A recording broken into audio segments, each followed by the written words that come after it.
Reading has been a very important part of my life. It is not only the act of reading, it has become a lifestyle. It contributes to who I am, contributes to my identity as a reader. And I am so passionate about reading, whether it is fiction or non-fiction books, because every single time I read, I absorb something new, I learn something new, my mind opens up to something new, a novel perspective, something new, a knowledge that I never knew or thought of.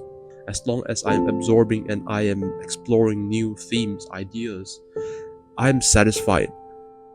And so reading actually also improves not only your cognitive ability, but also it increases your knowledge and your wisdom. So by reading, you can grasp the idea of the author. You can grasp an idea of the author's life experiences or his knowledge and wisdom, all just distilled into this one book right here. And so I also urge you guys to read because it is a good habit. And so a lot of people say like, oh, they don't like to read. Oh my god, reading is so tedious. Like you have to see all of these words. It's such hefty books. Like why? I don't want to waste time just reading. So the thing is, why don't you like reading? It's because you haven't found the right book to read. You have to find what you like to read, what you're interested in. Don't read just because you're expected to read. You're forced by your parents or other people. You reading is not to be conforming to other people. It is for your own good. So you have to find what topics are you interested in. Are you more interested in non-fiction books? Do you like business more? Do you like fiction more? Do you like stories, anecdotes? Or do you like self-help books? You have to find that out. You have to identify what is your niche. And so start off with smaller books. You don't have to buy hefty books at start. You can start off with smaller books like this. So they contain lesser pages and you can easily read them and you can finish them faster. And slowly you can build your way up to more and more thicker books, but the thickness of the book does not matter. What matters is that you learned something from that book. You gained knowledge, you gained a new perspective or outlook of something, or you're simply just amazed by the story. Reading has a lot of purposes. It doesn't have to be just improving your life. Well, for my case, yes, it does help with my life.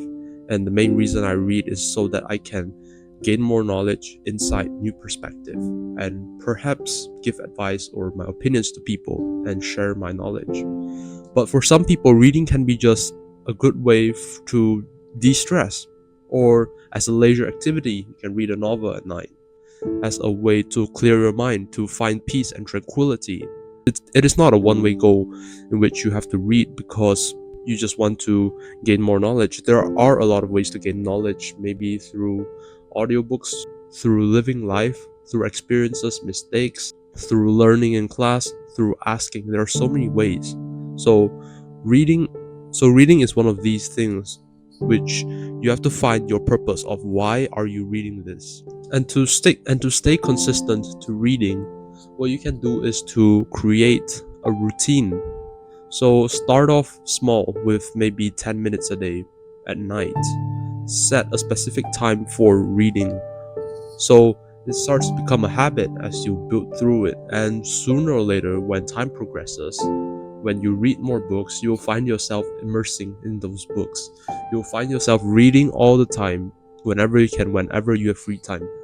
So reading, I don't think it's just about gaining knowledge. It also really improves your critical thinking skills and, as I've said, open you up to new knowledge, ideas, and perspectives. So no matter through stories, you can also learn lessons or new wisdom that are distilled into that story. And so I urge all of you to start reading from today. It doesn't matter what book you get, as long as you get the book you're interested in. Start off with something that actually excites you, not just because your mom or your dad or your friend asks you to read it and you find it not interesting. So go search your specific topic of whatever you're interested in and purchase that book.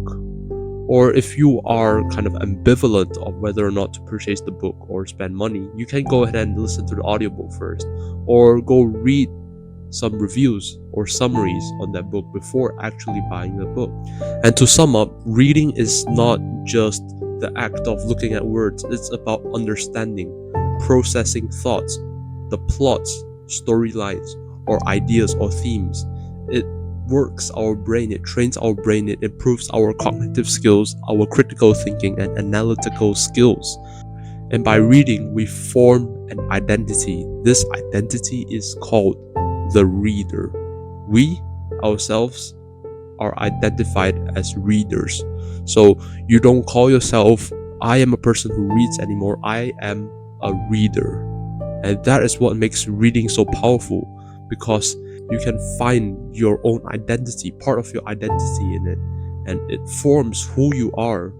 And so, with the social progress and the world evolving with new technological devices, social media, I still hope that the younger generation out there, they will cultivate this habit of reading.